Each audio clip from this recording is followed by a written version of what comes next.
This video is sponsored by Card Kingdom. Use the links in the description to visit their store. Hi everyone, I'm Hone, and it's Saturday. That means it's time for Nita Notes, my weekly vlog series about limited Magic. My Final Fantasy set review begins on Friday the 30th, and as usual in the video, before I go really deep on every single card in the set after every card has been revealed, I like to do a video about the set's archetypes. I usually also do one about mechanics and how they're looking.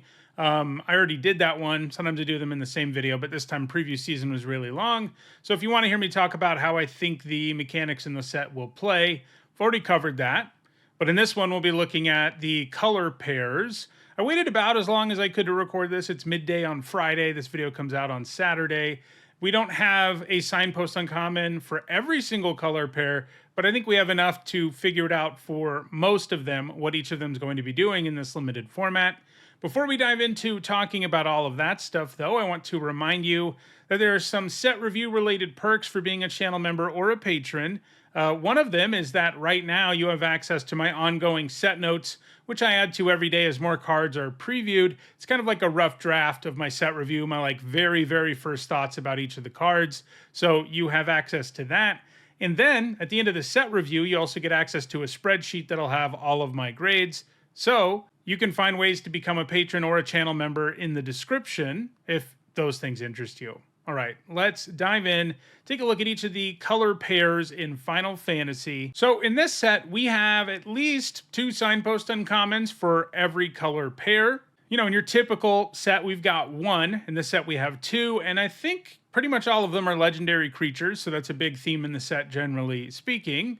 So let's go ahead and talk about one color pair where we've already got 2 signpost uncommons, and it's fairly easy to tell what's going on, and that is blue-white, where we have both Sid, Timeless Artificer, which is a pretty funny card because they gave us, I guess, like 15 different versions of him in terms of the art, since he appears in every single game. But we've got him as one of our signposts. The other one is Titus Blitzball Star. Both of them are into artifacts. So Sid has it so that artifact creatures and heroes you control get +1/+1 for each artificer you control and each artificer card in your graveyard. The whole deck can have any number thing, doesn't matter in limited. You can already do that in limited if you can get your hands on enough copies. And he also comes with cycling, so he can put himself in the graveyard and buff your artifact creatures and your heroes. Heroes are like the main creature token in the set. They're created by job select equipment and stuff like that. So you're going to have those too. And it may be that blue-white has a bit of a hero theme going on too, but I think once we look at Titus, it's clear that artifacts are the main theme because whenever you have an artifact enter, you put a +1/+1 counter on Titus. Both of these look like pretty good cards, like your typical signpost uncommon these days does. Sid's pretty good when you cast him. He's pretty good when you cycle him, especially if you've got a lot of artifact creatures and heroes. And Titus is going to really like it when you're playing lots of artifacts. I don't love Titus's starting stat line. These days, even when we have like a 3-mana 2/3 that gets some sort of benefit when you do a thing, they've really underperformed. So a 3-mana 2/1 with this sort of effect where, yeah, it can grow is nice, but he does worry me a little. The fact that he can tap opposing creatures does mean he's going to be a better attacker than most of those cards have been, but he does seem a little bit understated to me. I think Sid is the more interesting card. He works with other artificers too, but obviously Sid himself is one, and if you can get multiples, things do get pretty interesting. But yeah, there are a bunch of artifact payoffs in the set. There are a lot of artifacts in the set, and blue-white is going to try to take advantage of those. Now let's look at a color pair where we've currently only got 1 signpost in common, and that is red-green. The signpost here is Gladiolus Amakecia, which is a 6-mana 6/6 that searches your library for a land, any land, and puts it onto the battlefield tapped, and then you shuffle. And it has landfall, and that is the big mechanic for this color pair. While we've only got the 1 signpost right now for it, there are tons of landfall cards in red and green throughout the set that we've already seen, even if we haven't seen the other uncommon that is both red and green. But yeah, when he comes into play, he searches up a land and puts it on the battlefield, which will trigger his own landfall. And his landfall ability is that target creature you control gets +2/+2 and gains trample until end of turn. So it's like get a land plus this landfall effect when he enters. And that is the kind of buff that's going to have a pretty big impact on how good your turn is. And if you've played other cards earlier in the game before you got to 6 mana that have landfall, you might be triggering them twice that turn. And that is pretty strong. Gladiolus will still only trigger once because he has to hit the battlefield and then grab a land. But the other landfall triggers will trigger multiple times. Obviously, he's expensive. You know, it feels like these days most signpost uncommons are on the cheaper end because they want it to be something you can get online early and then do a bunch of synergy stuff with. He isn't that, but I do think he's pretty powerful overall, gives you a big body, can grab any land so he can fix your mana if you still need to be doing that at that stage of the game. And then the landfall trigger is pretty good. It's going to make it, you know, one of the nice things about landfall in general is that even when you're flooding out, you don't feel terrible because you're getting something when you draw another stupid land. And, you know, that's one of the benefits of being in red-green in this set with a whole bunch of landfall triggers, that if you've got things in play with landfall, even drawing a land isn't miserable, and that's not something other decks can say most of the time. Now let's look at blue-green. It's a similar deck, so I think it makes sense to transition to it here. In blue-green, we've got two signposts uncommons. We have both Ignis Scientia and Omega Heartless Evolution. Both of them really like lands. So Ignis, for example, when it enters, you look at your top 6 and you put a land card from among them onto the battlefield tapped. And you put the rest on the bottom of your library in a random order. That's a pretty darn strong trigger. Like, we're used to seeing 3 mana 2/2 enters, search up a land and put it into your hand. Like, that's a good card, but this ramps your mana. Now, you don't get access to any land you want, like a lot of these effects have, or at least basics, any basic you want, but you get a land, and there's a good chance it's one that you kind of want because 6 cards is a huge chunk of your deck in limited. So that's pretty nice. Obviously, it can work to trigger landfall, which you'll have access to, especially in green. And he's also got another sort of mana sink ability where you can exile cards from graveyards. And if you exile a creature card this way, you get a food token. That's kind of just like a value effect you start using in the extreme late game. And it can help you survive in really late games for sure. But most of the value here does come from that enters trigger. And blue-green is like a ramp lands deck, you know, whereas red-green is more about triggering landfall and being able to smash in with them with your creatures that have it. Blue-green looks like it's more about grinding out value and ramping with all of your mana. And Omega Heartless Evolution sort of showcases that because it's a 7 mana 8/8, you know, at uncommon. And when it enters, you get to tap up to 1 target non-land permanent your opponent controls. And multiplayer, like if you play Two-Headed Giant or whatever, it can tap even more things. But typically in limited, it'll tap down 1 thing and it gets X stun counters on it, equal to the number of non-basic lands you have in play. And you also gain X life. So this format has a bunch of non-basic lands in it. It has a cycle of towns, most notably. And it seems like overall blue-green is going to be the best baseline for building a town deck. Omega likes you having non-basic lands, makes the effect a lot stronger. And Omega does feel like the kind of ramp payoff you often want in a deck because you play this huge thing, it'll effectively remove an opposing creature for a while, and you gain a bunch of life. Like, this is a card that people are going to slam. You know, if they can slam it on turn 6, a turn earlier than usual and stuff like that, it will stabilize decks against aggro decks in a pretty big way between its huge body, the life, and shutting down your opponent's best creature for a while. So yeah, blue-green, you know, I like blue-green. It's usually one of my favorite color pairs. It's usually one of the grindier ones, and I like the look of this one. These two signposts work super well together, and I also like it when we have land subtypes and we can do fiddly things with those. So, you know, I'm excited to play some towns too. All right, let's look at green-white now. This color pair is a little bit interesting based on the two signposts we have because they don't do exactly the same thing. So we have Garnet, Princess of Alexandria, so a 2 mana 2/2 with lifelink. And when it attacks, you can remove a lore counter from each of any number of sagas you control and put a +1/+1 counter on Garnet for each lore counter removed this way. So this set has saga creatures in it. I believe all the sagas in this set are creatures. There might be a few cards that transform into sagas that aren't creatures, but I think most of the sagas in this set are creatures. And this effect is pretty interesting because if you do have sagas in play, removing lore counters from them will mean that this creature saga stays in play longer, for one thing, But also, you can trigger whatever, well, not necessarily whatever, but you can get another trigger out of them from their chapter ability when you add a lore counter on your next turn. So, removing lore counters from your sagas is kind of a big deal, I think. And you're going to have creature sagas, it'll probably be kind of like dragons in Tarkir Dragonstorm. Most decks are probably going to have like 3 creature sagas in them. And that is, something that Garnet can take advantage of, in addition to being having a good baseline. And she even grows herself too, which on top of everything is great. I don't think they made her too strong or anything, mostly because you're not going to have any of those in play most of the time when she attacks on turn 3. This is an effect that's like a late game effect, but you won't always be able to attack with her at that point necessarily. She can remove multiple lore counters too, which is pretty cool. So if you look at that, you would think the theme here is enchantments or sagas, right?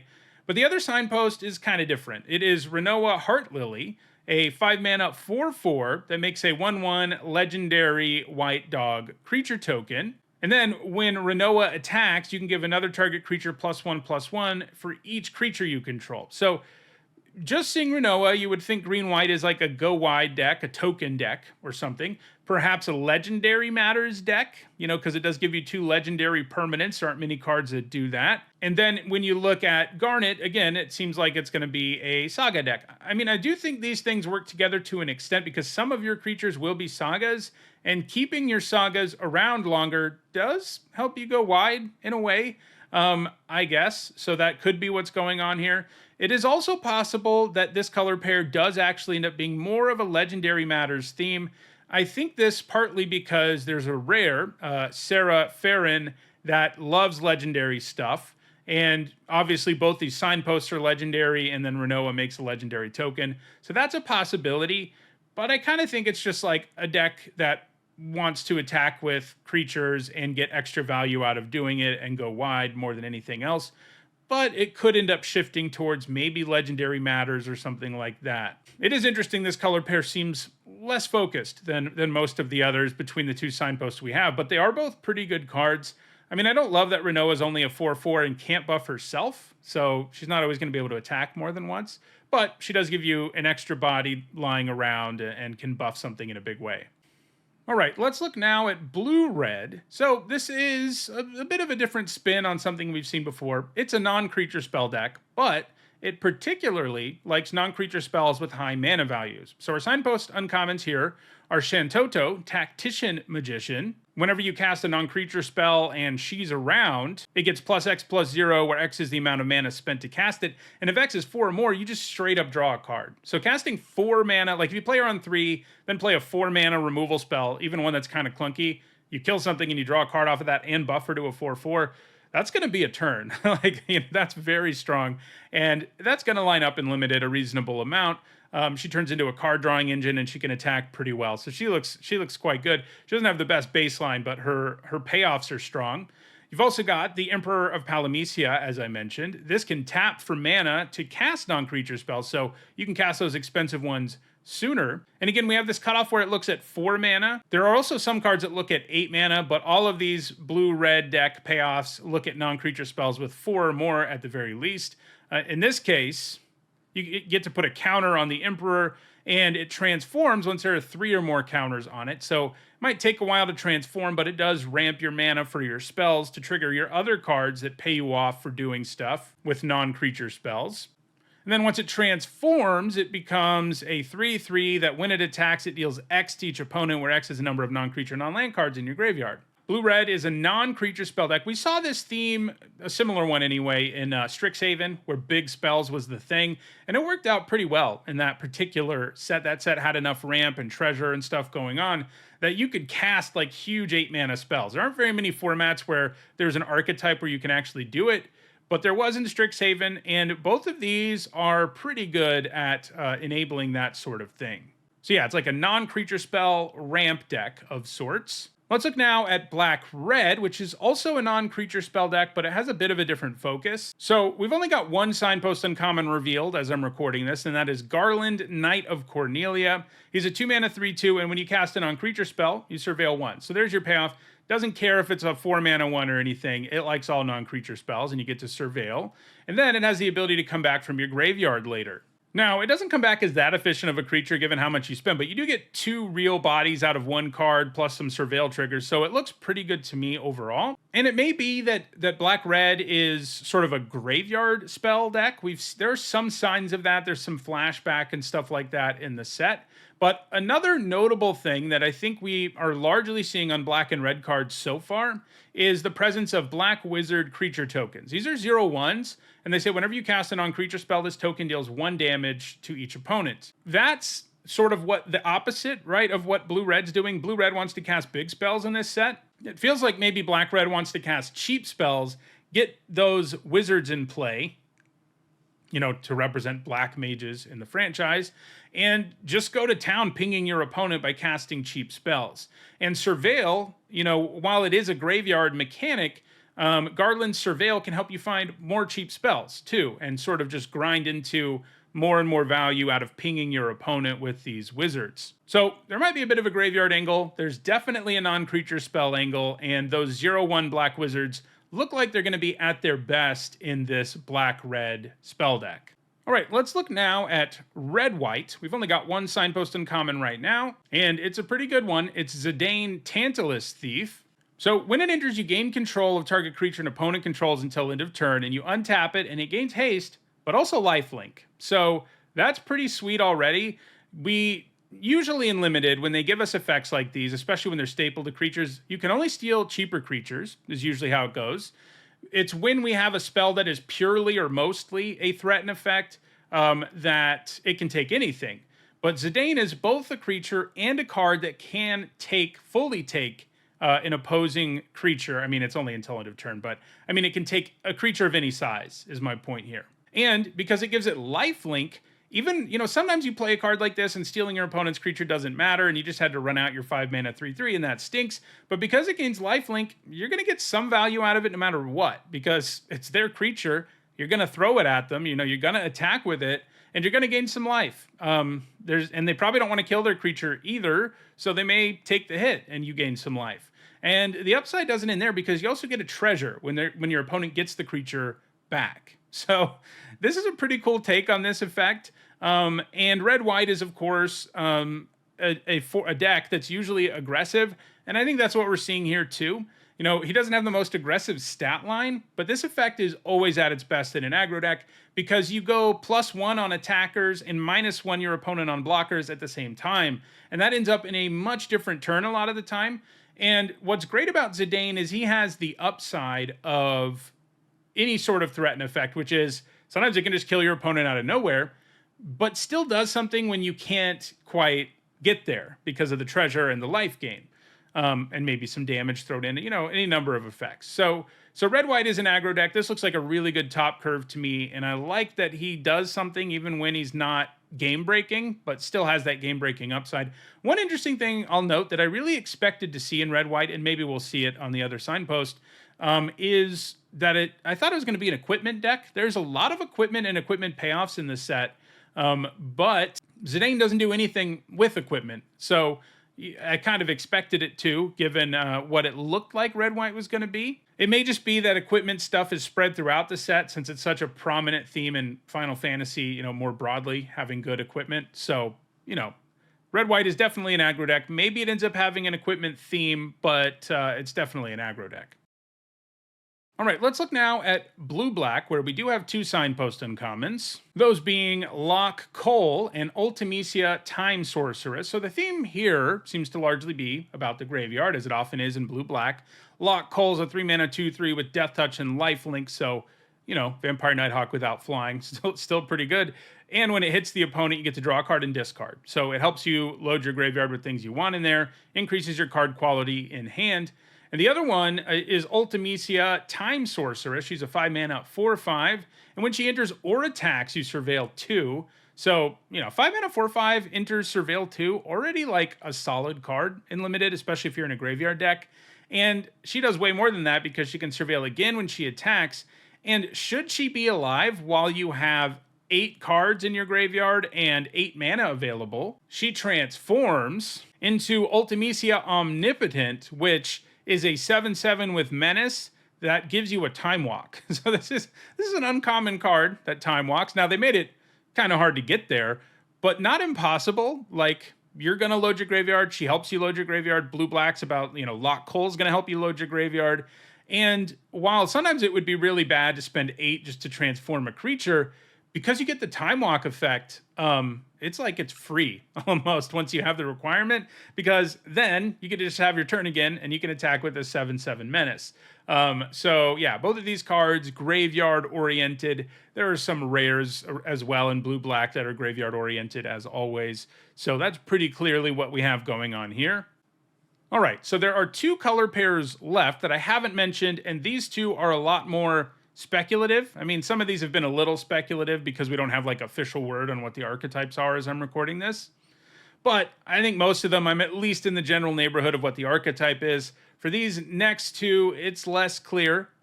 So let's go ahead and look at them. One of them is black-green. We don't technically have a signpost uncommon for this color pair yet, but we do have more of one than we have for black-white. And that's because there is both a green uncommon and a black uncommon who can meld together. So they sort of form a signpost uncommon together. Those are Vanille, Cheerful Lassie, and Fang, Fearless Lassie. Both of them, like the graveyard, when Vanille enters, you mill 2, then return a permanent card from your graveyard to your hand. And Fang is a 3 mana 2/3, and whenever one or more cards leave your graveyard, you get to draw a card and lose a life. The ability triggers only once each turn.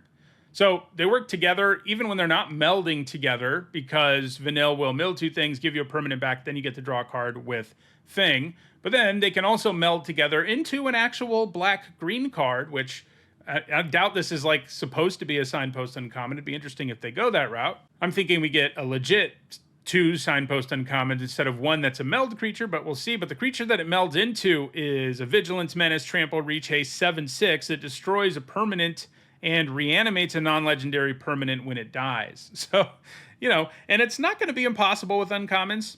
It's far from automatic. Even if you have 1 Vanille and 1 Fang, I would guess more often than not, you would go a whole draft without ever melding them than you would melding them once. I mean, we've seen meld before. We've seen it when it was on commons even.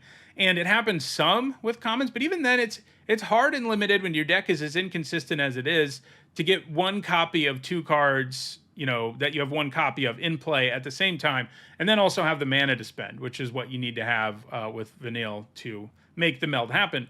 But the fact remains that these are 2 cards that are supposed to go together. One's black, one's green. They both like the graveyard. So it's pretty likely black-green is a graveyard deck. Black-green is usually more about like recurring creatures and nonsense like that, while blue-black is often more about recurring spells and removal. So they'll probably have a different sort of graveyard identity to an extent, but it does look like both blue-black and black-green are probably graveyard decks. So that leaves us with black-white, and this is the one where it's the most speculative. Like, we just haven't seen enough to know what exactly is going on here. We've got a rare in black-white, and that is Squall Seed Mercenary. That's basically all we have to go on right now. And he likes to attack alone. I really hope that's not the archetype, because that's a terrible one for the most part. With Exalted, it can work to an extent, but that's because you get like a big stats boost on 1 creature when you have a bunch of Exalted, but creatures attacking alone is just not always ideal in limited. Now, this does gain double strike, so that's a big deal. But I think it's the other part of the card that's more likely the archetype, and that is that it likes low mana value cards, because when Squall hits your opponent, you get to reanimate a permanent with mana value 3 or less. And we've seen that as the black-white archetype before, like low mana value, graveyard nonsense, and sometimes in play, just casting cheap things with lower mana values too. But it's hard to say. Black-white, at least with black-green, I have a pretty strong feeling. With black-white, I could see it going in a lot of directions. It could end up being a life gain deck. There is a decent amount of random life gain stuff in the set, so that is often what black-white is. Black-white wouldn't be completely crazy if it ends up being the equipment deck either. That's a color pair that can do equipment stuff. but it's unclear. And that's like all I can say right now. We'll probably find out, maybe after I record this and maybe over the next week. We do still have like a whole week of previews this time around. So we'll find out what it is. By the time I do my set review, I'll know. But for now, it's pretty speculative, especially on black-white. But overall, I think the set looks really interesting. The color pairs are doing, fun stuff. I especially am interested in blue-green and blue-red because those are both the big like land ramp theme and the big spell theme are the kind of things I like to do in a typical limited format. So I'm hoping those work out well. But, like the 0/1 black mage tokens, landfall's always good. Stuff like that is always fun to play with too. So that will do it for this video. Next weekend there won't be a Need to Notes, but that's because I'll be in the midst of my set review, so you'll still be getting lots of limited content. If you enjoyed this video, don't forget to like it and share it so that others can enjoy it too. If you want to make sure you catch future videos, don't forget to subscribe and turn on notifications. And if you want to catch up on past videos, like the video I did on this set's mechanics, you should see a playlist on your screen shortly. Thanks for watching.